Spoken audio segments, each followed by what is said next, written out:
সুতরাং আমরা মনে করি এখনও বাংলাদেশ জাতীয়তাবাদী ছাত্র দলের বিপক্ষে এখনও কিন্তু সেই ষড়যন্ত্র কিন্তু চলমান রয়েছে।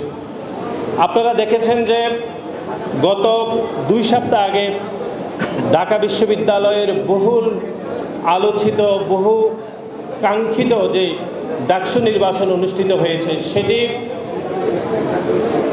নির্বাচন অনুষ্ঠানের দিন থেকে কীরকমভাবে বিতর্কিত হয়েছে সেটা আমরা গণমাধ্যমে দেখেছি। আপনারা দেখেছেন যে বাংলাদেশ জাতীয়তাবাদী ছাত্রদল মনোনীত যিনি বিপি প্রার্থী ছিলেন জনাব আবেদুল ইসলামকে একটি ভোট কেন্দ্রে তিনি প্রবেশ করেছেন, কিন্তু গণমাধ্যম এবং ষড়যন্ত্রকারীরা গণমাধ্যমে প্রকাশ করেছে যে জনাব আবেদুল ইসলাম নিয়ম ভঙ্গ করে তিনি ভোট কেন্দ্রে প্রবেশ করেছেন এবং তিনি যে নিয়ম ভঙ্গ করেছেন এরকম কথা নির্বাচন কমিশন গণমাধ্যমে তিনি এই বক্তব্য দিয়েছেন। তার কিছুক্ষণ পরে যখন নির্বাচন কমিশনার যিনি দায়িত্ব পালন করছেন তাকে যখন আইন দেখানো হয়েছে যে যে কোনো প্রার্থী নির্বাচন কেন্দ্রে প্রবেশ করতে পারবেন, তিনি বলেছেন যে তার বক্তব্য ভুল ছিল, তিনি আইনটি পড়ে দেখেননি। সুতরাং এরকম একটি দুর্ভাগ্যজনক এবং একটি অনাকাঙ্ক্ষিত পরিস্থিতিতে বাংলাদেশ জাতীয়তাবাদী ছাত্রদলকে ডাকসু নির্বাচন করতে হয়েছে, যে যারা ডাকসু নির্বাচনে পরিচালনা করছেন, যিনি প্রধান নির্বাচন কমিশনার হিসাবে দায়িত্ব পালন করছেন, তিনি জানতেনই না যে ভোট কেন্দ্রে কোনো প্রার্থী প্রবেশ করতে পারে। তিনি এই তথ্য জানতেন না, তিনি কিন্তু ভুল বক্তব্য দিয়ে দিয়েছেন যে কোনো প্রার্থী নির্বাচন কেন্দ্রে প্রবেশ করতে পারে না। এরকম তথ্য গণমাধ্যমে প্রকাশ করে বাংলাদেশ জাতীয়তাবাদী ছাত্রদলের প্রার্থীকে হেয় করেছে।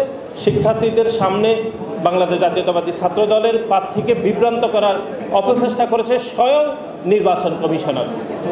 এবং আপনারা দেখেছেন যে ডাকসু নির্বাচনের ফলাফল প্রকাশিত হওয়ার পর থেকে বাংলাদেশ জাতীয়তাবাদী ছাত্রদলের পক্ষ থেকে নিয়মতান্ত্রিকভাবে আমরা বিশ্ববিদ্যালয়ের কাছে আবেদন করেছিলাম যে যত শিক্ষার্থী ঢাকা বিশ্ববিদ্যালয়ের ছাত্র সংসদ নির্বাচনে ভোট প্রদান করেছে আমরা নিয়মতান্ত্রিকভাবে তাদের তালিকা বিশ্ববিদ্যালয়ের নিকট আমরা চেয়েছিলাম, কিন্তু বিশ্ববিদ্যালয়ের প্রধান যিনি নির্বাচন কর্মকর্তা তিনি বলেছেন যে তিনি জানেন না যে এই প্রকাশিত তথ্যগুলো তিনি দিবেন নাকি বিশ্ববিদ্যালয়ের উপাচার্য মহোদয় দিবেন।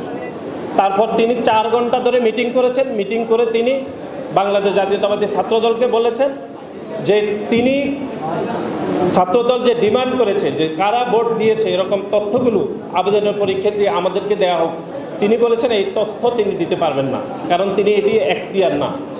তারপরে আমরা দেখলাম তার ঠিক কয়েকদিন পরে বাংলাদেশ জাতীয়তাবাদী ছাত্রদলের পক্ষ থেকে যখন একটি সংবাদ সম্মেলন করা হলো, তখন আমরা দেখলাম তিনি একটি বিবৃতি দিয়েছেন তার নিজের নামে, প্রধান নির্বাচন কমিশন। আপনারা দেখেন আমরা যখন ডাকসুর অনিয়মের বিষয়ে বিশ্ববিদ্যালয়ের কাছে লিখিতভাবে আবেদন করেছিলাম তখন কিন্তু তারা কোনো বক্তব্য দেয়নি আমাদের অভিযোগের বিপরীতে, কিন্তু আমরা যখন গণমাধ্যমে বক্তব্য দিয়েছি তার বিপরীতে তারা কিন্তু একটি বিবৃতি দিয়েছে।